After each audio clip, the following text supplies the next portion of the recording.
परमहंसा स्वादित चरण कमल चिन्ह मकरंदाया भक्त जन मानस निवासाया श्री रामचंद्राया यत्र यत्र रघुनाथ कीर्तनम तत्र तत्र कृतमस्तकाञ्जलिं बाष्पवारि परिपूर्णलोचनं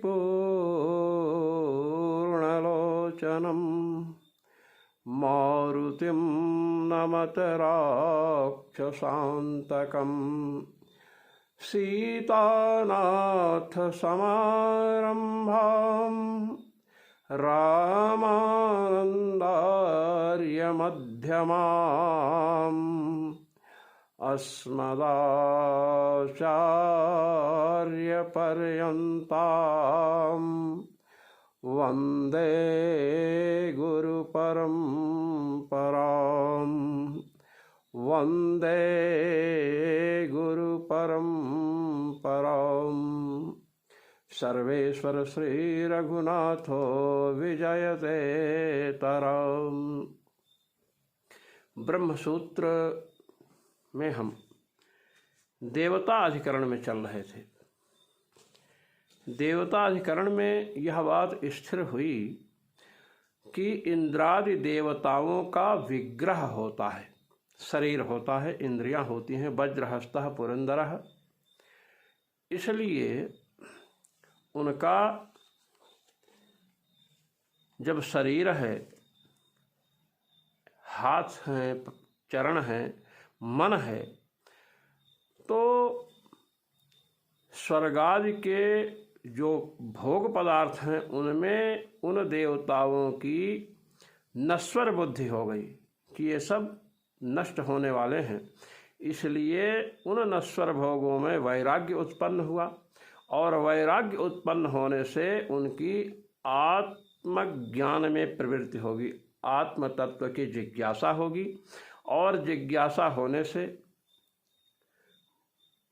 वे ब्रह्म विद्या ग्रहण करेंगे। देवराज इंद्र प्रजापति के समीप समित पाणी होकर के ब्रह्म विद्या ग्रहण के लिए गए, ये चर्चा पहले आ चुकी है।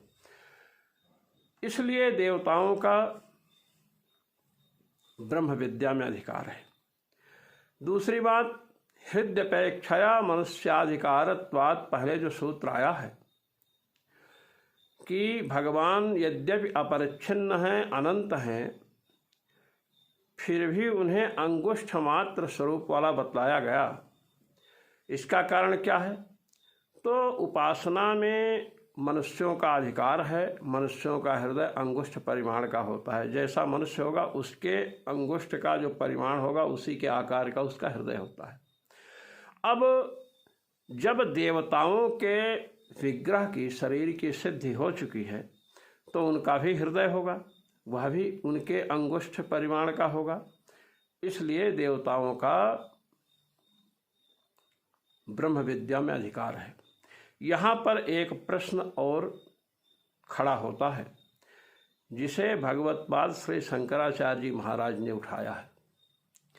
कहा कि अच्छा ये बताइए, ब्रह्म विद्या किससे अवगत होगी? वेदों के द्वारा अवगत होगी। वेद किसी गुरु के समीप जाकर के पढ़ेंगे? कहते हाँ। कहते हैं अब ये बताइए कि वेदाध्ययन के लिए उसके पहले उपनयन अनिवार्य है, यज्ञोपवीत संस्कार होना आवश्यक है। यज्ञोपवीत संस्कार ब्राह्मण, क्षत्रिय और वैश्य इन तीनों का ही होता है।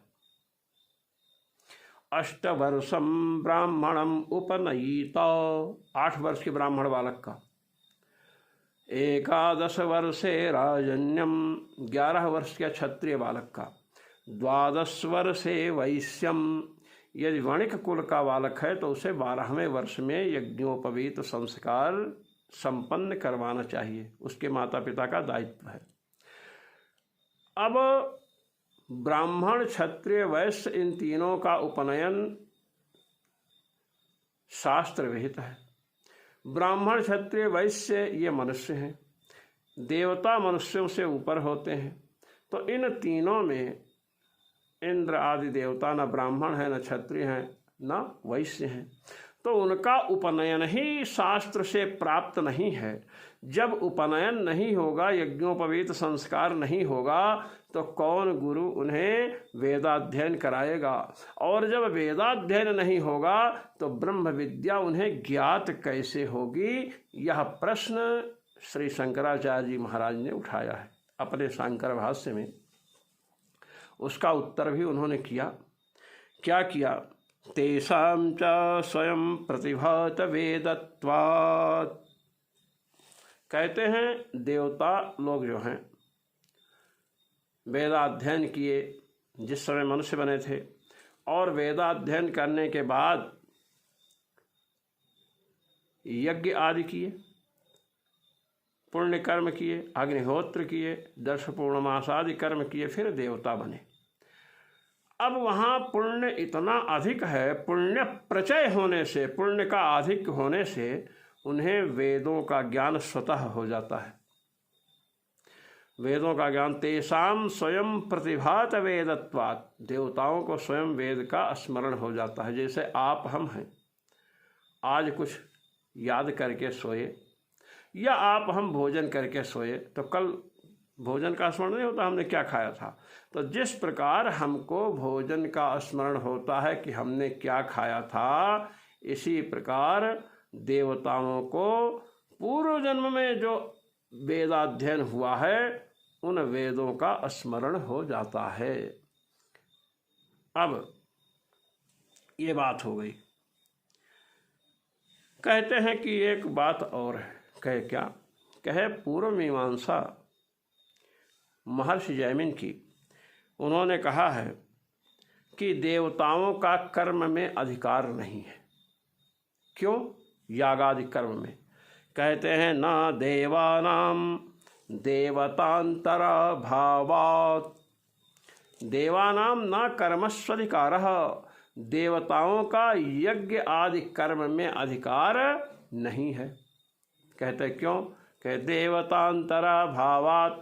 जैसे इंद्र हैं, अब इंद्र किसी यज्ञ का अनुष्ठान किए तो वह स्वयं यज्ञ के देवता हैं, उनका तो कोई देवता है ही नहीं। तो जब कोई देवता ही नहीं है तो किसके लिए यज्ञ करेंगे?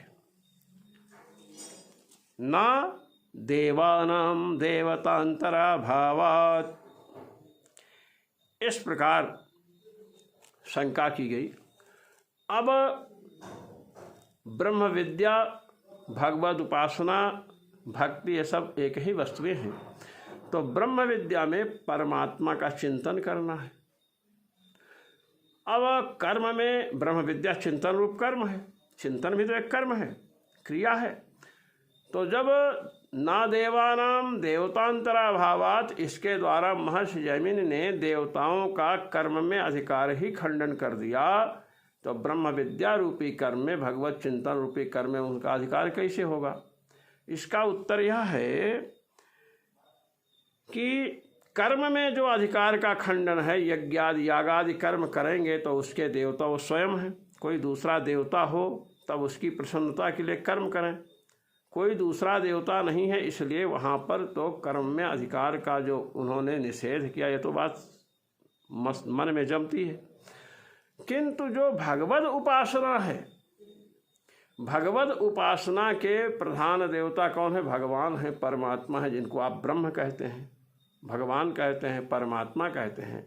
तो यहाँ पर तो दूसरा देवता है ही, स्वयं तो देवता है नहीं, इसलिए ब्रह्म विद्या में उनका अधिकार है। ये चर्चा पहले हमने आपके समक्ष की। अब आप दूसरी बात देखें। इसके पश्चात एक सूत्र आया है, भगवान व्यास उस सूत्र को उपस्थित करते हैं। उसी से हम आपके समक्ष शंका प्रस्तुत करेंगे कि किस शंका के समाधान के लिए सूत्र आया है। कहते हैं विरोधः कर्मणीति चेन्ना अनेक प्रतिपत्तेर दर्शनात्। ये प्रथम अध्याय के तृतीय पाद का 27वां सूत्र है। कहते हैं विरोधः कर्मणि इति चेत, यहाँ तक पूर्व पक्ष है, शंका है क्या? भगवत्पाद श्री स्वामी रामानंदाचार्य महाराज इस पक्ष को उठा रहे हैं। क्या कह रहे हैं? ननु ब्रह्म विद्याधिकारत्व निष्पत्तये देवादीनां विग्रहादिमत्वं सप्रमाणम अभ्युपगतम। कहते हैं देवताओं का ब्रह्म विद्या में अधिकार है, इस बात को सिद्ध करने के लिए प्रमाण दे दे करके आपने देवताओं के शरीर की सिद्ध की कि देवताओं का शरीर होता है। अब जब शरीर है, इंद्रियां हैं, मन है, तो महाराज सबसे बड़ी बात यह है कि भोगों में वैराग्य होगा, मन में इच्छा होगी कि हम भी परमात्मा की प्राप्ति करें, संसार बंधन से छूटें। तो सामर्थ्य और अर्थित्व माने मोक्ष की कामना, और मोक्ष जिससे प्राप्त होता है ब्रह्म विद्या के द्वारा, भगवद उपासना के द्वारा, उसके करने की सामर्थ्य दोनों देवताओं में सिद्ध हो गई। ये बात स्थिर हुई। कहते हैं कि जब देवताओं का आपने ब्रह्म विद्या में अधिकार सिद्ध किया, हमारा एक प्रश्न है, देवताओं का विग्रह आपने सिद्ध किया कि देवताओं का शरीर होता है। अब हमारा इस पर एक प्रश्न है, ये वेदांत दर्शन है, ये भारतीय दर्शन है, कुरान और बाइबल नहीं है कि जो लिख दिया बस उसी पर स्थिर हैं। हमारे यहाँ चिंतन हुआ है, भारतीय दर्शन की यही विशेषता है। कहते हैं तथा सति कर्मणि विरोधः संपद्यते। यदि देवताओं का शरीर आप मानेंगे तो यज्ञादि जो कर्म हैं उनमें विरोध उत्पन्न होगा। कहते कुतः, कैसे कैसे विरोध उत्पन्न होगा आप बतलाइए? कहते सुनो, विग्रहवत्वे तेषां यागादौ कर्मणि इंद्रागच्छ हरिव आगच्छ, ये यजुर्वेद का है, इत्यादिना आहूतस्य तस्य एकस्य युगपद अनेक यागेषु सन्निधानानुपपत्तेः इति कर्मणि देवतायाः उपकारकत्व विरोधः। कहते सुनिए, आपने देवताओं का शरीर माना, अब जब यज्ञ आदि कर्म होते हैं, याग आदि कर्म जब होते हैं तो इंद्रागच्छ, तो बुलाया जाता है हे देवराज इंद्र पधारो। तो इन मंत्रों से इंद्रागच्छ हरिव आगच्छ इत्यादि वाक्य मंत्र वाक्यों के द्वारा इंद्र का आवाहन किया जाता है। अब 10 व्यक्ति याग कर रहे हैं, 10 यजमान हैं, 50 यजमान हैं, 100 हैं, 1000 हैं, लाख हैं, ये यज्ञ याग आदि कर रहे हैं। अब इस मंत्र का उच्चारण सब करेंगे, इंद्र गच्छ। अब इंद्र का शरीर आपने मान लिया, शरीर तो एक है ना, तो जब शरीर एक है तो इंद्र एक शरीर से सभी यज्ञों में नहीं जा सकते हैं। तो जब सभी यज्ञ में नहीं जा सकते, कह रहे हैं युगपद अनेक यागेषु सन्निधानानुपपत्ते है, एक साथ ही अनेक याग में इंद्र का सन्निधान नहीं हो सकता है, इंद्र का पहुंचना नहीं हो सकता है, शरीर एक है। तो कर्मण देवताया उपकारकत्व विरोधः, तो कर्म में देवता उपकारक हैं। देखिए, कर्म जैसे यागादि कर्म हैं, तो यागादि कर्म के 2 रूप हमने पहले आपको संकेत किया था। याग के 2 रूप हैं, द्रव्यम देवता चा, याग में द्रव्य होता है और देवता होते हैं। द्रव्य हुई साकल्य आदि, देवता इंद्रादि, साकल्य आदि को ग्रहण करके उनके उद्देश्य से छोड़ते हैं, यही तो यज्ञ है।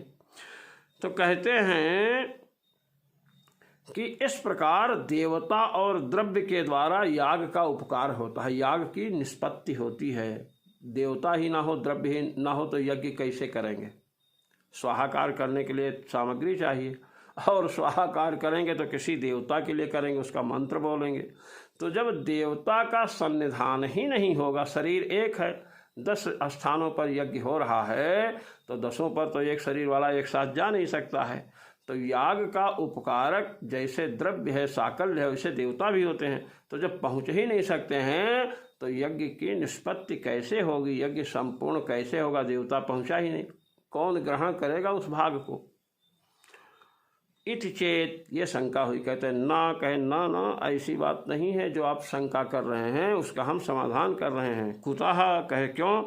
अनेक प्रतिपत्तेर दर्शनात्, सूत्र था ना, विरोधः कर्मणि चेन्न, अनेक प्रतिपत्तेर दर्शनात्, विरोधः कर्मणि इति चेत। इससे तो शंका किया, एक शरीर है, अनेक जगह अनेक स्थानों पर याग हो रहा है, उस याग अनुष्ठान में देवता एक शरीर वाला एक ही स्थान पर पहुंच सकता है, 10 जगह नहीं पहुंचेगा। तो देवता याग का उपकारक कैसे होगा? याग को निष्पन्न कैसे करा सकता है? भाग ही नहीं ग्रहण करेगा। आप सुने होंगे श्रीमद् वाल्मीकि रामायण में यह चर्चा आई है कि त्रिशंकु को स्वर्ग भेजने के लिए महर्षि विश्वामित्र ने एक याग करवाया। याग और यज्ञ पर्यायवाची है, मीमांसा में याग कहते हैं, दोनों शुद्ध शब्द हैं। तो यज्ञ करवाया तो देवता भाग लेने ही नहीं आए, वहाँ अपना भाग ग्रहण करने के लिए नहीं आए। अब यज्ञ कैसे पूर्ण हो? जब देवता भाग ग्रहण नहीं करेंगे तो फल कैसे आपको हमको मिलेगा? उस समय विश्वामित्र जी रुष्ट होकर के अपने तपोबल के प्रभाव से त्रिशंकु महाराज को स्वर्ग भेजना आरंभ किए। बस इतना आपको हम बताना चाहते हैं। जब देवता का शरीर है तो देवता का शरीर एक है, 10 स्थानों पर याग हो रहा है, वहाँ तो पहुँच नहीं सकता है, हवि भाग अपना ग्रहण नहीं करेगा, तो फिर यजमान को फल कैसे होगा, याग की निष्पत्ति कैसे होगी, यह प्रश्न हुए है। तो इसका उत्तर दिया अनेक प्रतिपत्तेर दर्शनात्। कहते सुनिए, कहते हैं कि हम आपको एक दृष्टांत दे रहे हैं, आप समझने की चेष्टा कीजिए, फिर आप देवता कैसे पहुंच रहा है अनेक स्थानों पर ये भी समझ जाएंगे। कहे बतलाइए महाराज। कहे सुनो, सौभर्यादीनां योग शक्ति भाजाम युगपद अनेक शरीर प्रतिपत्ति दर्शनात्। कहे सौभर्य महर्षि ने 50 कन्याओं से विवाह किया और 50 कन्याओं के पास 50 शरीर धारण करके पहुँचते थे योग बल से। योग की शक्ति है। युगपद एक साथ अनेक शरीर धारण करना महर्षि सौभर्य का शास्त्र से सिद्ध है। कहते हैं उसी प्रकार देवादीनां प्रभूत शक्तिमतां युगपद अनेक शरीर धारणत्वोपपत्तेः। देवता कोई सौभर्य महर्षि से भी देवता कम है क्या? देवताओं में प्रचुर मात्रा में शक्ति है, अंतर्धान हो जाते हैं, प्रकट हो जाते हैं, एक स्थान से कई स्थानों पर पहुंच सकते हैं। जब सौभर्य जैसे महर्षि योग बल से अनेक शरीर धारण कर लिए, 50 शरीर धारण कर लिए, तो प्रभूत शक्ति वाले, अनंत शक्ति वाले देवता जो है क्या अनेक शरीर नहीं धारण कर सकते हैं? एक ही काल में 100 यज्ञ हो रहा है, 100 शरीर धारण कर लिया, 1000 यज्ञ हो रहा है तो 1000 शरीर धारण कर लिया, लाखों यज्ञ हो रहे तो लाखों शरीर, जितने यज्ञ हो रहे हैं उतने शरीर धारण करके देवता उन स्थानों में पहुंच जाएंगे। जैसे सौभर्य आदि ऋषि जो है 50 कन्याओं के पास पति के रूप में पहुंच गए। तो क्या परेशानी आपको है? शास्त्रों का अध्ययन नहीं, शंका पर शंका, शंका पर शंका। देखिए, प्रतिपत्ति दर्शनात्, अनेक प्रतिपत्ति दर्शनात्, अनेक प्रकार के शरीर का धारण सौभर्य आदि ऋषियों में देखा गया है। इसी प्रकार देवता अनेक शरीर धारण करके अनेक यज्ञों में पहुंच जाएंगे। अब यज्ञ निष्पन्न हो जाएगा, भाग को ग्रहण करेंगे, यजमान को फल देंगे, कोई परेशानी नहीं। अथवा एक प्रतिपत्ति दर्शनात् का और अर्थ किया। अथवा प्रतिपत्ति अंग भाव तस्य लोके दर्शनात्। प्रतिपत्ति कहते हैं अंग भाव को। अंग भाव माने अंगत्व। कह समझाइए, अंगत्व देखा गया। कह देखिए, यथानेकैश्छात्रैः युगपन्नमस्कुर्वाणैः एकोपि गुरुर्नमस्क्रियमाणो दृश्यते। कहिए बताइए, एक गुरु जी हैं और उनके 1000 छात्र हैं। कुलपति होते हैं वीसी, वाइस चांसलर। आजकल के वाइस चांसलर तो खूब पैसा लेते हैं और विश्वविद्यालय को अगर विद्वान नहीं हुए तो गड्ढे में गिरा देते हैं। हमारे यहाँ कुलपतियों की परंपरा पहले से है। महर्षि वाल्मीकि कुलपति थे। श्रीमद् भागवत महापुराण के श्रोता शौनक महर्षि कुलपति थे। हमारे यहाँ कुलपति की परिभाषा बतलाई गई है। कुलपति कहते किसे हैं, कुलपति कहलाने का अधिकारी कौन है। क्या?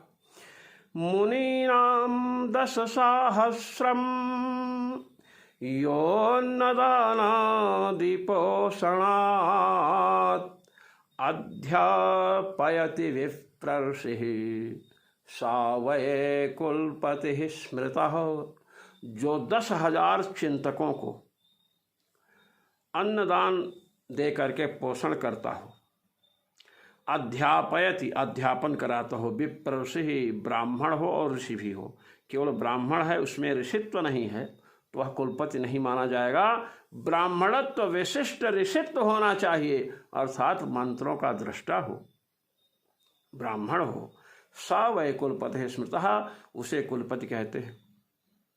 और आजकल के कुलपति जो हैं केवल पद की नकल है। जैसे कोई अपने को इंद्र कहे, तो जब शौनक महर्षि अपने गुरुकुल में जाते थे, महर्षि वाल्मीकि अपने गुरुकुल में जाते थे, तो 10,000 छात्र उन्हें नमस्कार करते थे।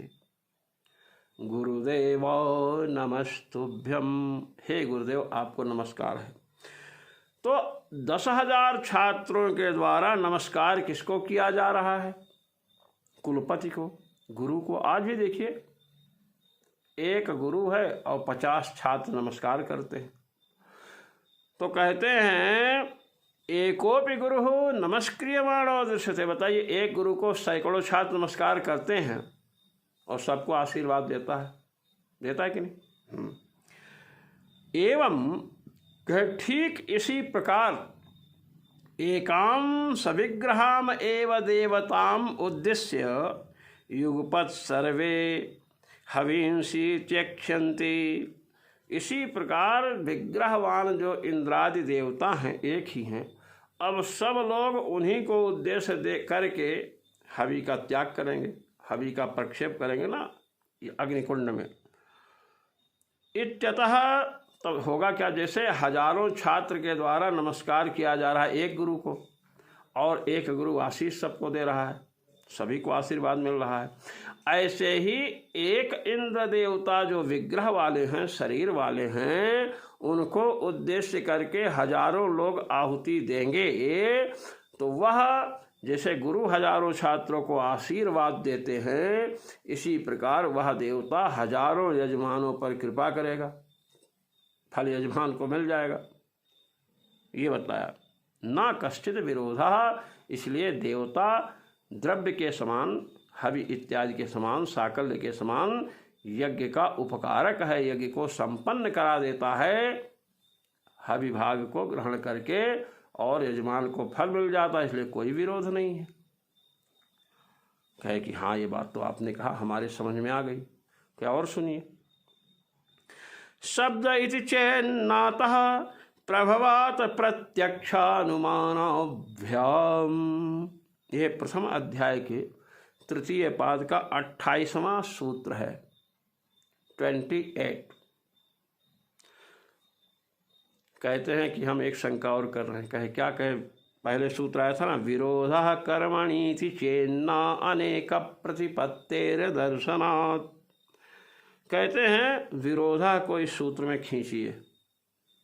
सूत्रे स्वदृष्टम पदम सूत्रांतराद अनुवर्तनीयम सर्वत्र। जो लोग लघु सिद्धांत कौमुदी व्याकरण पढ़े हैं वहाँ पहले ही संज्ञा प्रकरण में ही बताया जाता है कि सूत्रों में जो पद न दिखाई पड़ रहा हो पूर्व सूत्रों से ले लेना चाहिए। तो पूर्व सूत्र में विरोधा कर्मण ये जो सूत्र है उससे विरोधा को इसमें लायक है। विरोध इत्यनुवर्तते, विरोध की अनुवृत्ति लाई। अब शब्द इति चेत, यहाँ तक शंका है। सूत्र पूरा क्या है? शब्द इति चेन्नातः प्रभवात् प्रत्यक्षानुमानाभ्याम। ये तो पूरा सूत्र हुआ। इसमें शब्द इति चेत यहाँ तक पूर्व पक्ष है, शंका है। शंका को भी भगवान बादरायण अपने सूत्र में पिरो करके रखते हैं और उत्तर भी सूत्र से ही करते हैं। कहे शंका क्या है? कहे सुनिए। नन निरुक्त हेतोर्देवादीनां विग्रहादिमत्वे अभ्युपगम्यमाने। नन निरुक्त हेतोर्देवादीनां विग्रहादिमत्वे अभ्युपगम्यमाने न स्यात् कर्मणि कश्चिद् विरोधः। कह जो आपने हेतु बतलाया कि देवता प्रभूत शक्ति वाले हैं और उस शक्ति के प्रभाव से अनेक शरीर धारण करके यज्ञों में पहुंच जाएंगे। एक समाधान आपने ये दिया, हमें बहुत अच्छा लगा। दूसरा समाधान आपने दिया था जैसे एक गुरु है, नमस्कार करने वाले हजारों छात्र हैं, नमस्कार करते हैं, गुरुदेव आशीर्वाद दे करके सबके नमस्कार को सफल बनाते हैं। इसी प्रकार सब लोग मिल करके एक इंद्रादि देवता के लिए हवि का त्याग करेंगे, यज्ञ करेंगे। हवि प्रक्षेप ही तो यज्ञ है, अग्निकुंड में हवि डालना, साकल्य डालना। तो वह देवता अनेक यजमानों को अपनी कृपा से, अपने अनुग्रह से फल प्रदान करेगा। ये बात भी हमें समझ में आ गई, बहुत अच्छी बात आपने बताई। अब देवताओं का जब विग्रह मानेंगे तो उन स्थानों में जो हमने शंका की थी वहाँ कोई विरोध नहीं है, आपने समाधान कर दिया, हमें बहुत अच्छा लगा। किंतु फिर भी एक शंका है। क्या? देवादिवाचके शब्दे तो विरोधः स्याद एव। के देवादिवाचक जो शब्द हैं वहाँ विरोध होगा। कैसे? कहे कि पहले कहते वेदांतियों ने वेदों को अपौरुषेय माना है। भगवान, देखिए सबसे बड़ी बात है, ये विषय पहले आ चुका है। वेदांतियों ने पहले वेदों को नित्य माना और भगवान के द्वारा उसका उपदेश होता है। प्रत्येक कल्प में वर्ण, आनुपूर्वी, स्वर इत्यादि में कोई भेद नहीं होता है। यह बात पहले आ चुकी है। अब कह रहे हैं कि वेद नित्य हैं। वेदों में जो शब्द हैं वे शब्द और उन शब्दों का वाच्य जो अर्थ है, भाई शब्द है तो उसका कोई अर्थ होगा। जैसे घट शब्द है तो घट शब्द का अर्थ क्या है? कम्बुक ग्रीवादिमान पदार्थ। घड़ा, घड़ा आप समझिए, घड़ा को आप समझते हैं। घड़ा गोल गोल होता है, फिर उसका मुंह होता है, ऊपर पानी भरते हैं। मटकी, मटका, गगरी कहीं कहते हैं, कहीं मलिया, कुछ भी कहिए। तो घड़ा, घट शब्द है, उसका वाच्य एक अर्थ है जिसमें आप पानी वानी भर करके मंगाते हैं। तो कहते हैं कि वेदों के जो शब्द हैं, जैसे इंद्र शब्द है, वरुण शब्द है, अग्नि शब्द है, विष्णु शब्द है, तो जितने शब्द हैं उतने अर्थ हैं। वेदों को नित्य माना, ये पहले बात आ चुकी है। तो वेद के शब्द भी नित्य, क्योंकि शब्द राशि ही तो वेद है, बहुत बड़ी शब्द राशि। अब दूसरी बात आपको एक बात बता रहे, जैसे ये आनंद भाष्य है। अब आनंद भाष्य है, समझ लीजिए, ये आनंद भाष्य है। अब ये पुस्तक जो आप देख रहे हैं तो ये पुस्तक आनंद भाष्य है? नहीं, वेदों की पुस्तक भगवत गीता की पुस्तक, भागवत की पुस्तक छपी हुई रहती है जिसकी आप पूजा करते हैं, वो भागवत है। विचार कीजिए, ये मत समझिए कि ये विरुद्ध बोल रहे हैं, मैं आपको तत्व की बात बता रहा हूँ। हमारे यहाँ वेदों को कहा गया शब्द राशिर वेद, शब्द की राशि, शब्दों का समूह। भागवत में या रामचरितमानस में, रामचरितमानस वर्णानाम अर्थ संघानाम, वा से आरंभ हुआ, अब मानवाह वा पर समापन हुआ। तो वर्णानाम से लेकर मानवाह तक जितने वर्ण हैं, जितने शब्द हैं, बहुत शब्द हैं, उन शब्दों की जो राशि है, समूह है, उसका नाम है रामचरितमानस। अब उन समूहों को जिस ग्रंथ से आप समझते हैं, जो आपके सामने होता है पुस्तकाकार, उसको हम रामचरितमानस कहते हैं, क्योंकि उसका वो बोधक है। तो ऐसे आनंद भाष्य ले लीजिए, श्रीमद् भागवत महापुराण ले लीजिए। मंदिर में आप जाते हैं, मंदिर में भगवान का दर्शन करते हैं, वो भगवान सच्चिदानंद घन लक्षण जो भगवान हैं उनके बोधक हैं। अब आप आइए, तो वेद नित्य है, तो वेदों में जो अग्नि, वरुण, कुबेर इत्यादि शब्द हैं, ये शब्द भी नित्य है। अब इनका जो अर्थ है वह भी नित्य, और अर्थ और शब्द का, इंद्र शब्द का और इंद्र अर्थ का संबंध भी नित्य। शब्द नित्य, अर्थ नित्य, शब्द और अर्थ का संबंध नित्य, इसलिए वेद को कहा गया नित्य। अब कहते हैं कि देवता का आपने विग्रह स्वीकार किया, तो विग्रह जो होता है शरीर, जैसे अपना शरीर है, ये हाथ है, यहाँ से 1 2 3 कई टुकड़े हैं ना इसमें, अवयव। तो ये शरीर सावयव है, और जो सावयव वस्तु होती है वह उत्पन्न होती है और उसका नाश भी होता है। जब देवता का आप शरीर माने, तो देवों का शरीर है, जैसे हमारा शरीर है तो ये उत्पन्न हुआ है और नष्ट होगा, ऐसे देवताओं का भी शरीर उत्पन्न होता है और शरीर अंत में नष्ट होता है। तो शब्द का अर्थ के साथ जो संबंध था वह भी नित्य था, अर्थ भी नित्य था। अब इंद्र शब्द का अर्थ हुआ इंद्र, तो इंद्र जब विग्रह वाले शरीर वाले हैं तो उत्पन्न होंगे, उत्पत्ति के पहले तो नहीं थे, और जब नष्ट होंगे प्रलय काल में उसके बाद भी नहीं रहेंगे। तो अर्थ जो सावयव विग्रह तो आपने माना, सब कुछ किया, लेकिन आपके सिद्धांत में पुनः एक दोष आ गया कि शब्द और अर्थ का संबंध नित्य, शब्द और अर्थ नित्य। तो अब तो जो वेदों में आपने नित्यत्व सिद्ध किया था, वेद नित्य हैं, इसलिए प्रमाण हैं। अस्मदादि जो पुरुष हैं, हम जैसे लोग, इनका संबंध वेदों से नहीं है, नहीं तो कोई भी कुछ भी लिख दे। तो कहते हैं देवादिवाच के शब्देतु विरोधा स्यात्, देवादि का वाचक शब्द जिसका आपने विग्रह स्वीकार किया, जो उत्पन्न और विनष्ट होने वाला है, उनके वाचक शब्द और उन अर्थों का संबंध तो नित्य रह नहीं गया, क्योंकि संबंध दृश्य होता है, 2 में रहता है। इस उंगली पर ये उंगली आप रख दीजिए, इसे संयोग संबंध हुआ, हटा लिए, अब संबंध अनित्य है, तो उंगली का संयोग, उंगली का संबंध, उंगली दोनों जो हैं ये भी, इनका ऐसा रहना भी अनित्य है। आज है, अभी है, कुछ समय के बाद नहीं रहेगा। इसी प्रकार जब देवता का शरीर माना, वह उत्पन्न होता है, नष्ट होता है, तो वह तो अनित्य हो गया।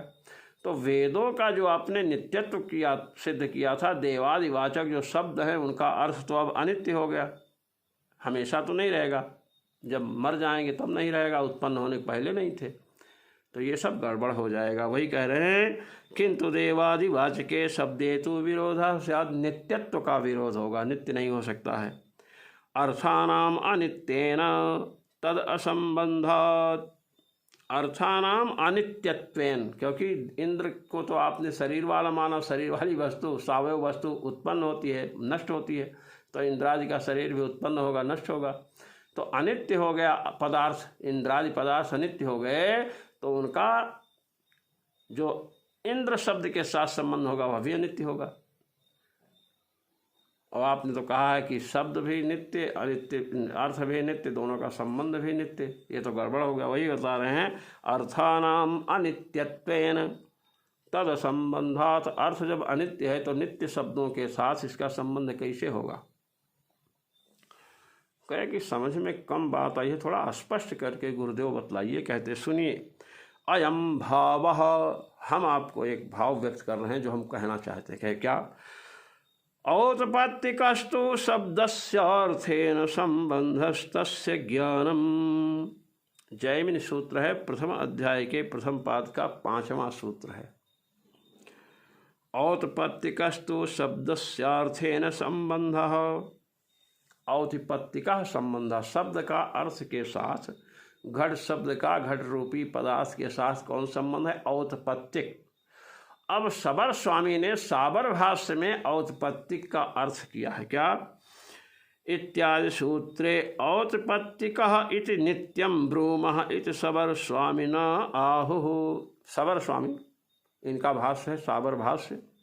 हम लोगों ने साबर भाष्य पढ़ा है, बिना मीमांसा पढ़े हुए, बिना गुरुजनों के चरणों में विनत भाव से, विनीत भाव से बैठे हुए शास्त्र नहीं आ सकता है, ये आप समझ लीजिए।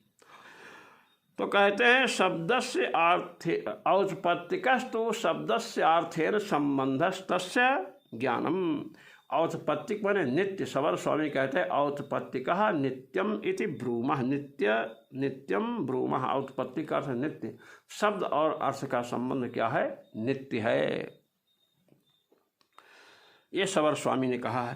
तथा च शब्दस्यार्थेन संबंधो नित्य एवेति मतम, इसलिए शब्द का अर्थ के साथ जो संबंध है वह क्या है, नित्य है। तो नित्य संबंध जब होगा तो शब्द भी नित्य और अर्थ भी नित्य और संबंध भी नित्य। इस प्रकार वेदों की नित्यता है। संबंधस्य दुष्टत्वेन संबंधधीनम एव तस्य नित्यत्वम वाच्यम। संबंध तो दुष्ट होता है, दुष्ट माने दो में रहने वाला होता है, और संबंधी के अधीन होता है। जैसे ये उंगली है, ये संयोग हो गया। अब संयोग संबंध है, वो संयोग संबंध इस उंगली में भी है, इस उंगली में भी है। देखिए संबंध दुष्ट हो गया, दो में रह रहा है। अब ये संबंधी के अधीन है संबंध, संबंधी अलग कर दीजिए, लीजिए संयोग गया। कहते हैं संबंध दृश्य होता है, दो में रहने वाला होता है। संबंधहीनम एव तस्य नित्यत्वम, अब संबंधी के अधीन ही उसका नित्यत्व रहेगा।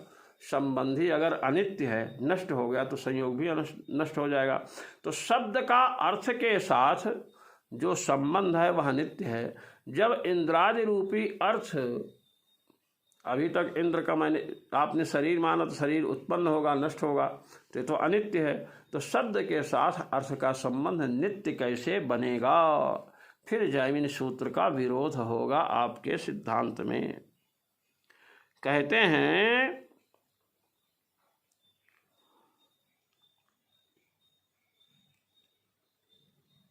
तथा च शब्दस्य तदवाच्यस्य च प्रांग नित्यत्वं स्थिरीकृत्यैव अन्वयस्य तत्त्वं